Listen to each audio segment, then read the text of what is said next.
സത്യത്തിൽ ഇവിടെ വരുമ്പോഴും പ്രവാസികളെ കാണുമ്പോഴുമാണ് കേരളത്തിന്റെ സൗന്ദര്യം ഞാൻ കാണുന്നത്. പ്രവാസികളുമായി ഇടപഴകുമ്പോൾ ഒരു പ്രത്യേക ഊർജ്ജം ലഭിക്കുന്നത് പോലെയാണ്. കാരണം നിങ്ങൾ കഠിനാധ്വാനികളാണ്.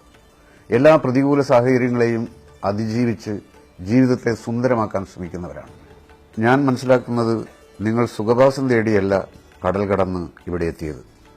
ഒരുപക്ഷെ നിങ്ങളിൽ ചിലർക്ക് പിന്നീടത് സുഖവാസമായി മാറിയിട്ടുണ്ടാവാം.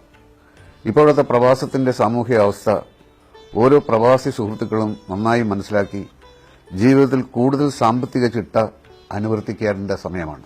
സമ്പത്ത് കാലത്ത് തൈപത്ത് വെച്ചാൽ ആപത്ത് കാലത്ത് കാവത്ത് തിന്നാം എന്ന പഴമൊഴി നിങ്ങളെ ഓർമ്മിപ്പിക്കാൻ ഞാൻ ആഗ്രഹിക്കുകയാണ്. നമ്മുടെ ചെലവുകളെ കൃത്യമായി ചിട്ടപ്പെടുത്തി അതിനെ അനാവശ്യം, ആവശ്യം, അത്യാവശ്യം എന്ന് തിരിച്ച് ചെലവാക്കാൻ നമുക്ക് കഴിയണം. ആധുനിക കേരളത്തെ നിർമ്മിക്കുന്നതിലും തീറ്റിപ്പോറ്റുന്നതിലും നിങ്ങളുടെ അധ്വാനം വലുതാണ്. പക്ഷെ നാട്ടിലുള്ളവരെ സുഖലോലുപരാക്കുന്നതിലും മടിയന്മാരാക്കുന്നതിലും നിങ്ങൾ വലിയ പങ്കാണ് വഹിക്കുന്നത്.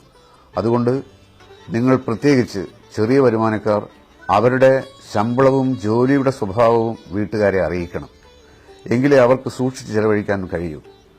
നിങ്ങൾ നാട്ടിൽ വരുമ്പോൾ കേരളീയനായി ജീവിക്കണം. നടന്നും ബസ്സിലും ഓട്ടോയിലും യാത്ര ചെയ്യാൻ ശ്രമിക്കുക. കല്യാണങ്ങൾക്കും മറ്റ് ചടങ്ങുകൾക്കും ആർഭാടം കുറയ്ക്കുക. വീട് നിർമ്മാണം നിങ്ങൾക്ക് ഹോബിയാണ്. കേരളത്തിൽ ലക്ഷക്കണക്കിന് വീടുകളാണ് ആൾപ്പാർപ്പില്ലാതെ നിങ്ങൾ നിർമ്മിച്ചിരിക്കുന്നത്. നിങ്ങളുടെ സമ്പത്ത് ഉത്പാദനക്ഷമമായ മേഖലകളിൽ നിക്ഷേപിക്കാൻ ശ്രമിക്കണം.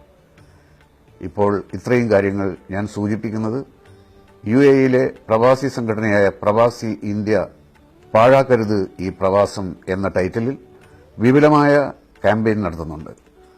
വിവിധങ്ങളായ ബോധവൽക്കരണ പരിപാടികളുമായി അവർ നിങ്ങളെ സമീപിക്കും. പ്രവാസിക്ക് പുതിയ ദിശാബോധം നൽകാൻ ഇതുപകരിക്കും എന്ന് ഞാൻ കരുതുന്നു. ഓരോ പ്രവാസിയും ഉറക്കെ പറയട്ടെ, എന്റെ പ്രവാസം ഞാൻ പാഴാക്കില്ല എന്ന്. നന്ദി, നമസ്കാരം.